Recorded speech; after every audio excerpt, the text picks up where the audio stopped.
Hello, Hi. everyone. Hello, Daniela, and Hi, welcome to a Mara. new episode of Empowering Voices. We have Daniela Thank today, you. and the words we will start from for our conversation are unembroidered, or as usual, on my T-shirt, and it's not afraid. So Daniela will tell us about her life, her business, and how these words can be applied to both. Welcome. We are very honored Thank you. to Thank you have so you. much for having me. So tell us.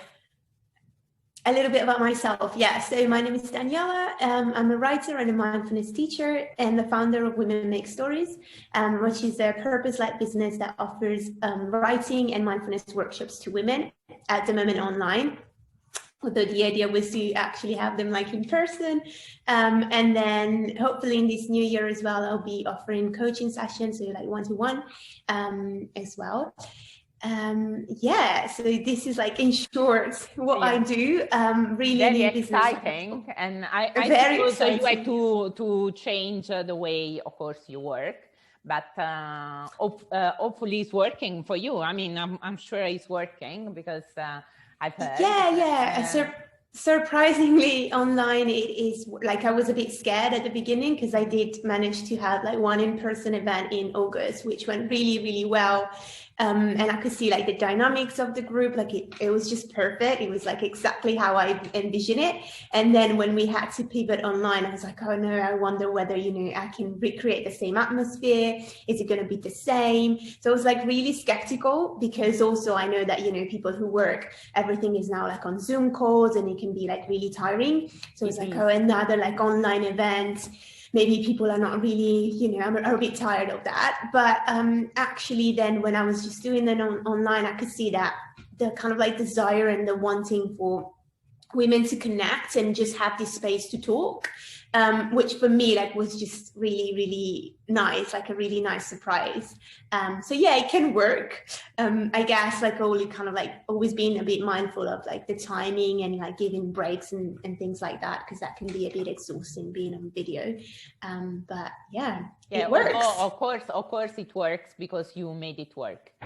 Like it's just pacing it out. And then I do it on a Saturday morning, which is I think is a good start of the weekend. You're hopefully like a little bit more relaxed. Definitely.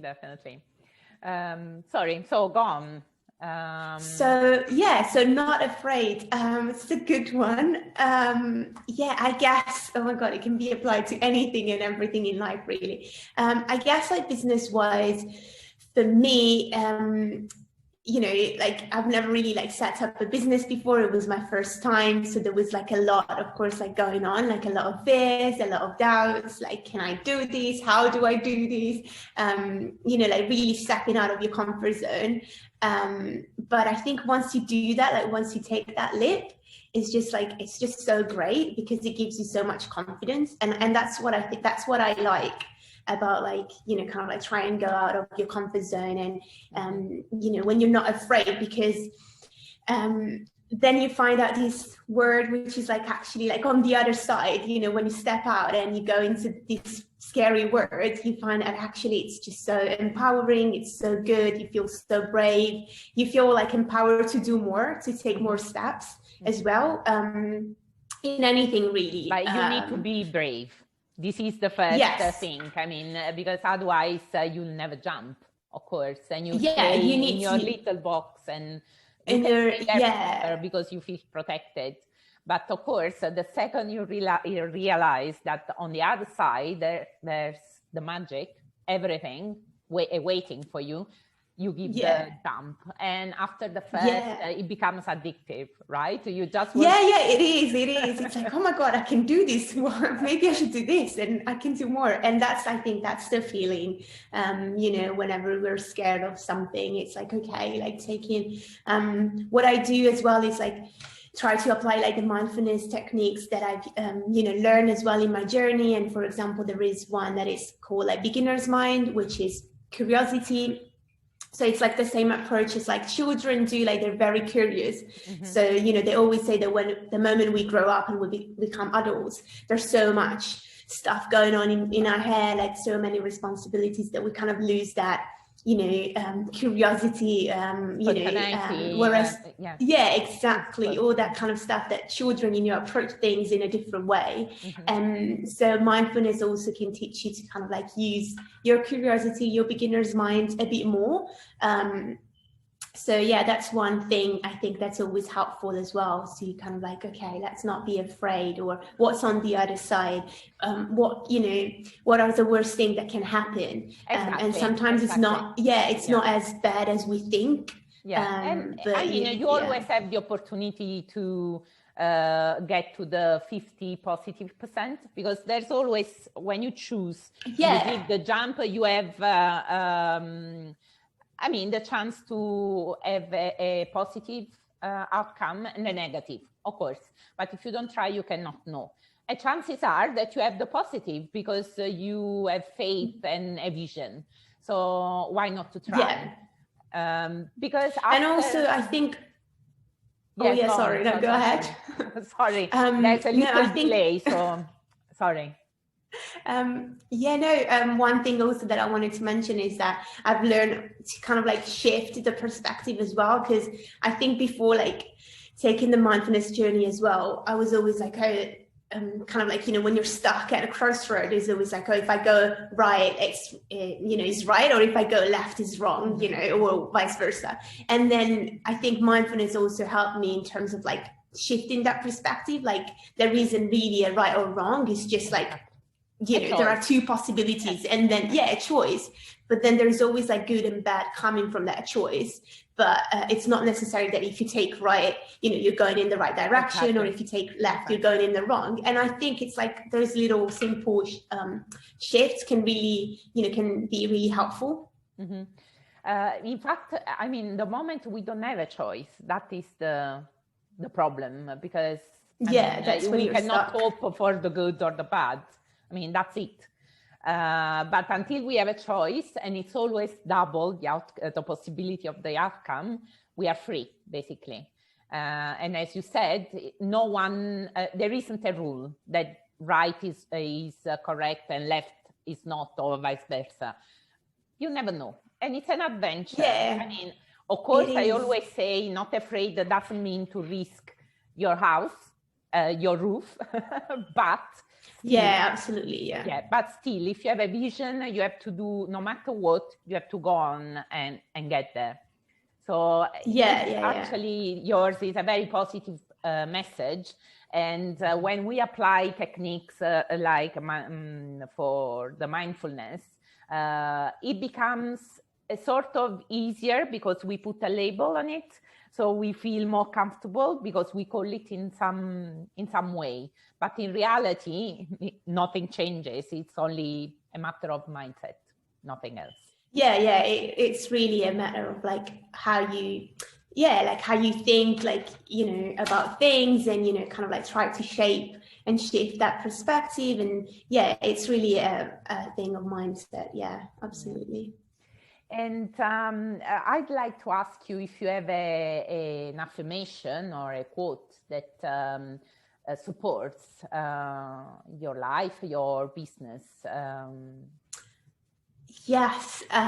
So when I was living in North London, actually, with like ages ago with my flatmate, one thing that kind of like made me think, oh yes, like this is the flat. Like, and I remember when I was going there, and like the first time, and I was actually, like inspecting the flat, I saw like this quote on her wall, and it said like, arrange whatever, everything that comes your way, whatever comes your way. And I was like, oh, I've never heard of this. So then I remember, like, I Googled it, and I found out it was from Virginia Woolf. And I was like, this is just so, and it's kind of like stayed with me. I was like, this is like the perfect word for life. And then since then, I really kind of like just try to apply it like in everything. And especially in my life, for sure. Like, and then it also, I guess at the time it makes sense, but not as much sense as it makes now, because now looking at it, I'm like, this is also what mindfulness, and, going back to the mindfulness practice, like this is what mindfulness teaches you as well. It's like, you don't reject the negative, because that would be, you know, impossible. The negative, or, you know, is always going to be part of your life. Like we always have like this balance between good stuff and bad stuff. If we don't have the negative, we cannot appreciate the positive. I mean, yeah, and it's just life, you know, good things and bad things are going to happen. So I guess it's kind of like how you embrace both, and you kind of like navigate, and, you know, learning ways to navigate.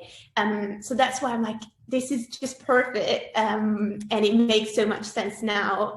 And in business as well, I guess it's like, okay, you know, you start out, you have like your fears, your doubts, you know, things might happen, like things might not go exactly the same, you know, the way you want them to go, but it's still okay. You're on this learning journey as well. Yeah, so at least you tried. If you don't try, you lost the battle before even started. So I guess like arrange whatever things come your way. It's like my favorite. It's like my motto. It's really, really interesting. And before we wrap up this episode, I just wanted to ask you if you have planned anything for the near future that we can invite people to? Yes, so I do have like a couple events coming up. One at the end of January on the 30th, Saturday. It's a mix of yoga and writing, which I'm really excited. It's the first time, but I really, really wanted to do these events in combination with other women, and yoga. I thought it was just like the perfect kind of like combination with the writing. Yes, so the link is in my Instagram bio as all well. Your contact will be in my post, in my bio, so the audience will know how to reach you.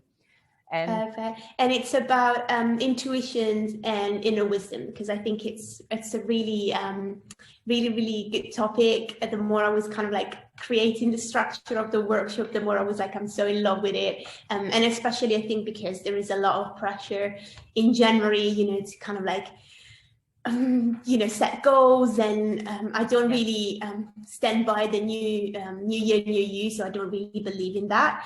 But there is this pressure of like, you know, setting goals and what are your resolutions, and you know, you have to be completely new person, when actually there is nothing wrong with who you are right now. So the intuition is, you know, different from setting goals, but it's kind of like basically learning how to trust what's already what's already within you. Your wisdom, your own wisdom inside you, not what you receive from the external other world. people, or like external work. Amazing. So I just remind everyone to check the post, my bio, and all the details about Daniela, the upcoming workshop. And I thank you for being with us. Thank you so much. It was an honor, nice conversation, and see you soon next week.